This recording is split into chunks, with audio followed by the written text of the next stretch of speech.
Office जाने के 2-2.5 घंटे के बाद उनकी एनर्जी जो है ना उनको डाउन डाउन फील होता है। They should get their sugar checked immediately. तो ये तो कॉमन मसला बन गया है। भाई डाइट का इशू तो नहीं है, जिनको जिनमें डायबिटीज नहीं है फॉर एग्जांपल, उनको फील होता है 3-4 घंटे के बाद मतलब वो एक्टिव नहीं जिस तरह सुबह आया था। तो इसका क्या सीन है? देखो मैं तो क्यों कह रहा हूँ शुगर, क्योंकि मैं I am going with common sense. ये तो मैं ज़्यादा इधर उधर नहीं जाता। अगर एक मेरे पास पेशेंट आता है वो कहता है जी शुगर कम है, सॉरी मैं I get tired after 2 hours 3 hours office में बैठता एकदम मैं कमज़ोरी फील करता हूँ। जो अक्सर एक्सप्रेशन होता है ये था कि मैं कमज़ोरी फील करता हूँ बहुत शदीद, मेरे से काम नहीं होता, मुझे नींद आनी शुरू। सबसे पहले मैं उनकी शुगर चेक करवाऊँ, और जो शुगर का बेस्ट टेस्ट है वो GCT है, glucose challenge test. So it should be done with 100 grams of glucose, not with 50-70। ये प्रेगनेंसी में औरतों का टेस्ट करते हैं ग्लूकोज की सेंसिटिविटी चेक करने के लिए। 100 grams के साथ कर रहे हैं, क्योंकि हम लोग जो चीज़ें खा रहे होते हैं उसमें 100 ग्राम शुगर तो 1-2 रोटियों में ही आपको, एक आध रोटी में ही मिल जाएगी ना। इतनी आप अब 2 बिस्किट खाएं तो 200 ग्राम शुगर खा गए, तो वो मैं 100 grams देता हूँ। एंड देन वो उस वक्त पहले आपका ब्लड ले लेंगे पिलाने से पहले, और फिर पिलाने के 1 घंटे बाद फिर चेक करेंगे। शुरू में तो यहाँ पर प्रॉब्लम हो गई थी मुझे कि वो कहते थे कि जी जो वो है पेशेंट, तो अक्सर जब पेशेंट्स को मैं कभी टेस्ट देता हूँ GCT, तो लैब उनको बोलेगी ये तो प्रेग्नेंट औरतों का टेस्ट है, तो मुझे लिखना पड़ता order, medical order, do GCT with 100 grams of glucose. वो कहेगा जी हमारे कंप्यूटर में 50 grams है 70 grams है।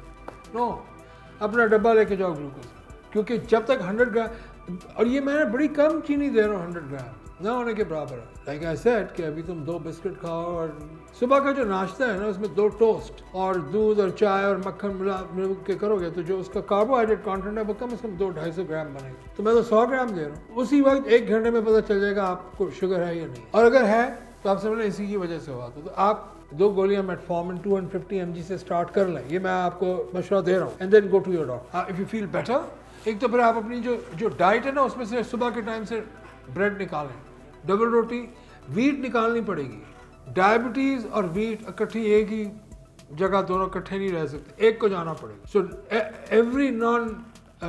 एवरी डायबिटिक जिसको डायबिटीज़ है उसके ऊपर वीट हराम हो। मैंने बता दिए, बिस्किट, बेकरी, ब्राउन ब्रेड। अच्छा ब्राउन ब्रेड भी बकवास नॉनसेंस लगाए भी, ढकोसला, मतलब वीट है for God's sake, it's all wheat. उसको शुगर फ्री क्यों कह रहे हैं? शुगर कौन सी शुगर है?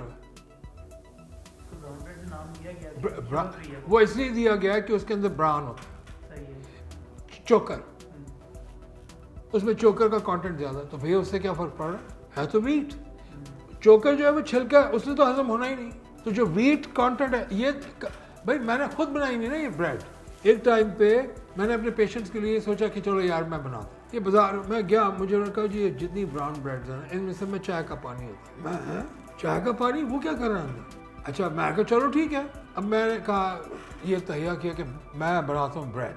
मैंने अपने जो बनाने वाली थी जिनको मैंने ये एग्जीक्यूट करने के लिए कहा, उनको मैंने कहा कि आप इसमें इतना चोकर डालें कि ब्रेड जो है ना वो गिरनी नहीं चाहिए, क्योंकि उन्होंने मुझे बताया कि सर चोकर में प्रॉब्लम ये है कि अगर आप चोकर डालेंगे तो ब्रेड जो है वो बन नहीं सकती। यानी मैं डबल रोटी के पीस की बात करूँ, उनका पता डालें जितने में वो गिरेगी नहीं। 50-50 कर लें, 60-40 रेशो कर लें, आटा कम कर लें।